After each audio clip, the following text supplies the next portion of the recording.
Hey everyone, it's Jen from You So Much, and today is Thanksgiving. Happy Thanksgiving, you all. I just wanted to first of all say thank you so much for watching my channel. Even if you're watching it months from now and you happen to be catching this on a day that's not Thanksgiving, I am super grateful for you. So thank you for being here and thank you for watching my videos. So I thought it'd be kind of fun to do something a little weird and talk about really weird things to be grateful for, because why not? Because there's a lot of things to be grateful for in our world, and we might as well be grateful for the weird ones and the weird people and the things that maybe we don't usually think to ourselves, wow, I'm really glad I have that. So let's get into it, shall we? So the first thing that I am super grateful for today is I am grateful for bills. Yep, that's right. I am grateful for getting that pile of envelopes from my mailman and opening them up and looking inside and thinking to myself, oh, I've got a water bill today of $300 and I have to pay that. Whoop, whoop, let's party.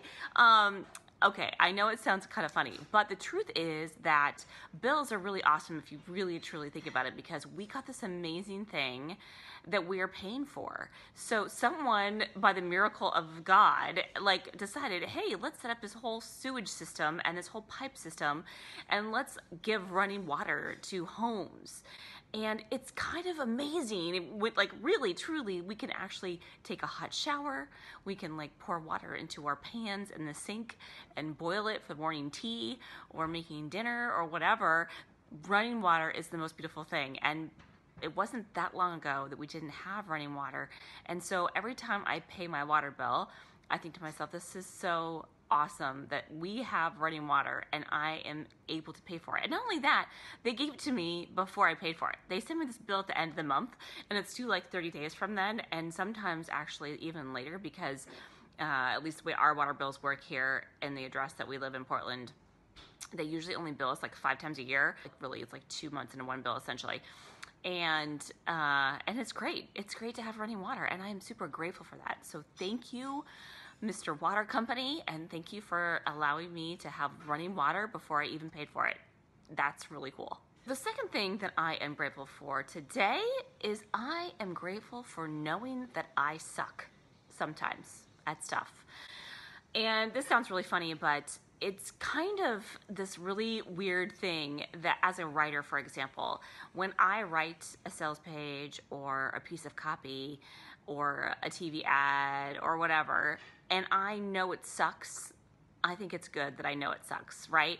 It's kind of like, what I can't remember who it was. I think Ira Glass or something wrote that really cool piece about how when you want to be really good at something and you strive to be really good at it and you really work really hard at it and then you still know you suck, that is like this horrible feeling, because you're looking at this piece of amazing copy that you want it to be amazing and it isn't quite there yet, and yet it could be, and you know it, but that means basically that you have good taste, and that's really good, because if you didn't and you didn't know you sucked when you did, that's worse, because you wouldn't start to get better and you wouldn't put in the hours and the time and the dedication it takes to make it the way that you want it to be, to make it like the amazing piece of writing of your fantasies.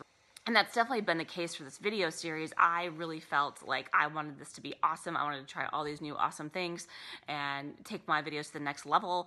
And for sure, I've definitely learned some things, and I think there's a few things I've done better, and I've gotten better editing and all these things, but it's still not like the level that I want. Like, I still feel like I suck. I mean, not really, totally. But I want it to be really awesome. I want it to be so good that it's really fun to watch for everybody. And so knowing you suck is better than not knowing you suck, because it makes you work hard and it makes you be better. So the next thing that I'm super grateful for is I am really grateful for bad smells. So we walked back into my house tonight after Thanksgiving dinner, which was at my parents' house, and we walked in the house, we're like, what is that smell? And it kind of stinks. And basically it was just, we burned some stuff and we were getting ready to making our dish for Thanksgiving, so no big deal. But we knew what it was. But if we didn't know what it was, that bad smell gives an indication, something's going on here, right? Like when you smell milk and it smells bad, you know not to drink it, right? So it's kind of a sign. It's not that I'm grateful for the smell itself, but I'm grateful that it's an indication of something else. And so randomly, bad smells are kind of an awesome thing. Okay, so along the same lines as smelling things that are bad is having pain. Because having pain, again, it's not the pain itself that I'm grateful for. It's that having pain is a sign that you need to take care of something, right? If you prick your finger and it hurts, you got to put a Band-Aid on it. If you burn yourself, you got to put it under cold water and put some ice on it. Having pain in general is a really good sign. And if we didn't have that sign, we wouldn't know. If you think about people who, there are that very few % of people who are born without that gene that makes you aware that something is painful. That would be terrible, because then you wouldn't know. You wouldn't know when you smacked your hand that it hurt so bad that you actually broke a finger bone, right?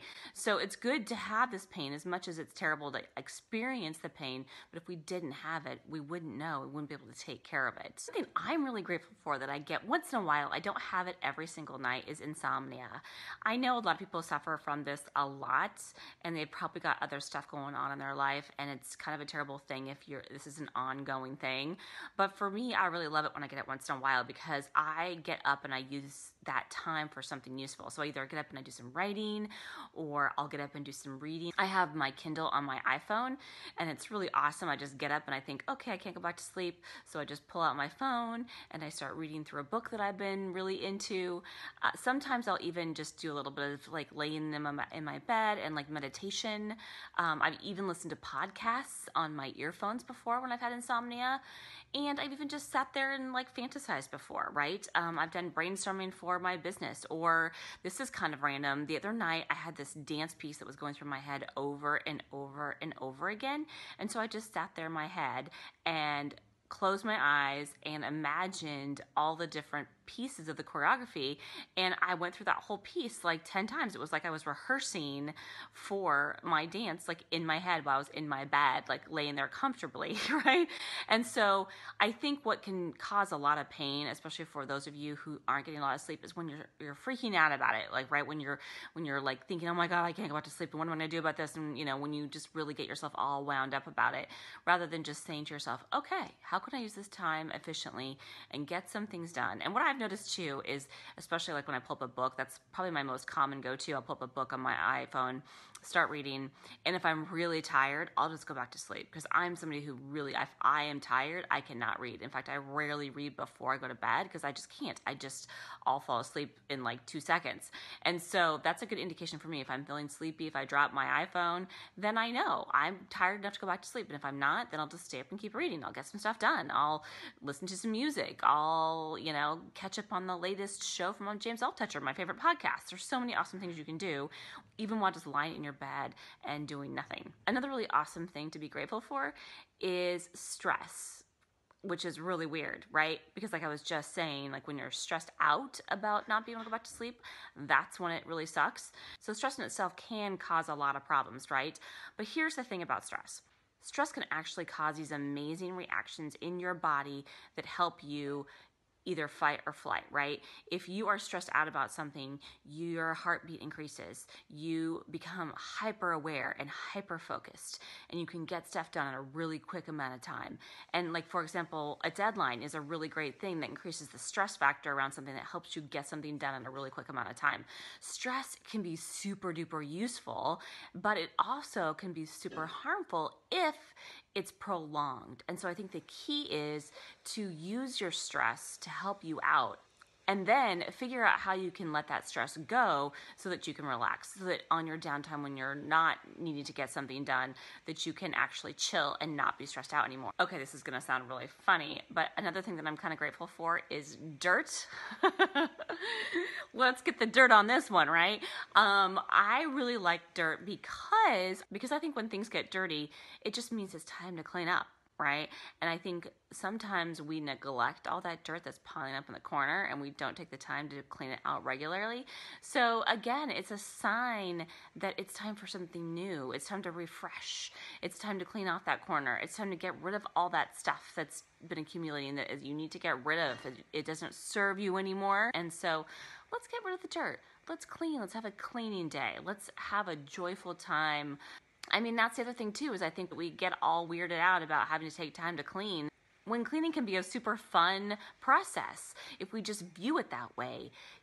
I definitely do. Like, for example, I love to fold laundry. I'm one of those weird people that loves to fold laundry because I can fold laundry and watch some Netflix. It's like my Netflix time. It makes me feel better about kind of wasting my time watching reruns of Lost while I'm folding clothes because I'm doing something productive. How can you make it kind of a process of renewal, right? You can clean out your closet and make room for that new shirt you want to buy, right? You can clean out your purse and find that gift card for $50 that your mom gave you and you totally forgot about.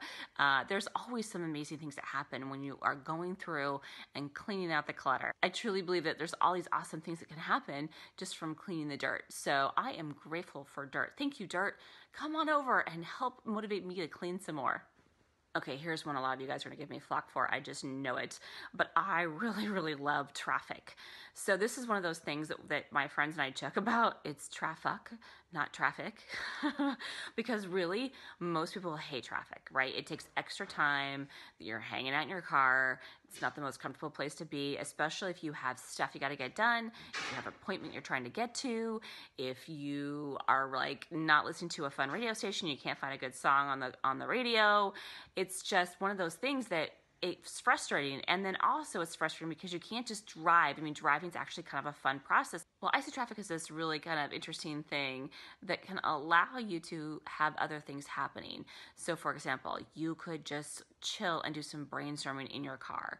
You can enjoy some music, right? You could listen to a podcast, which is what I do. Like once I start listening to podcasts, all of a sudden now if I'm not driving a lot and I'm not getting caught in traffic, then I'm not listening to my favorite podcast anymore because I don't have time to listen to it anywhere else except for when I'm in my car. So traffic can be really cool. And also, it can also force you to try new things, new routes, try new ways of getting where you're going and see if you get there any faster. And if you don't, that's okay. I know it sounds silly, but it's a journey and it's a journey you're taking on every day. Then think about how you can make it more exciting, more fun, different, and make it a pleasant experience for yourself. And then the other thing, I've talked about this before on my channel, is getting sick. Really what your body is trying to do is tell yourself to take care of yourself. Your cells are screaming out and saying, please take a nap. Please give me a bath. Please don't go to work today. So not only is it a sign, right? Kind of like pain in a way, but it's also something that even on a deeper level, it's kind of like your body's way of saying, listen, you got to do something different. You got to take care of me. You got to help me out. And then also, this is kind of random, but if you're somebody who vomits when you get sick, which most people hate doing, right? But if you are super sick to your stomach and your body's doing that, and yeah, it's kind of a sucky process, but when you're done, it feels so good. So be grateful. Be grateful you're throwing up all over yourself. And then the last thing that I'm grateful for is failure. I know that sounds hilarious, but the truth is whenever we're failing at something, it just means we're making progress towards not failing, towards figuring it out. And we can't make progress unless we're trying stuff and we're falling down and failing, right? You didn't learn how to walk when you were a kid until you stood up and then fell on your bum quite a few times with those little diapers on until you finally were able to figure it out and you were able to walk across the room by yourself. And that's just how it is with anything new that we try. We're going to be failing a little bit. Of course, we don't want that time that we're failing to be slow. We want to figure it out sooner than later, but if we can enjoy the process and we can say to ourselves, whatever we're doing, am I having fun right now? Then that's okay that we're failing. Because if we are having fun, then it's okay if we didn't accomplish exactly what we set out to accomplish. Like me doing these 30 days of videos, as long as I'm having fun, even if I had all these goals around me doing these 30 days of videos, it's totally okay if none of them happened because I had fun making all these videos for everybody. So that's it, guys. Those are my 10 weird things to be grateful for. I hope that you found it weirdly awesome.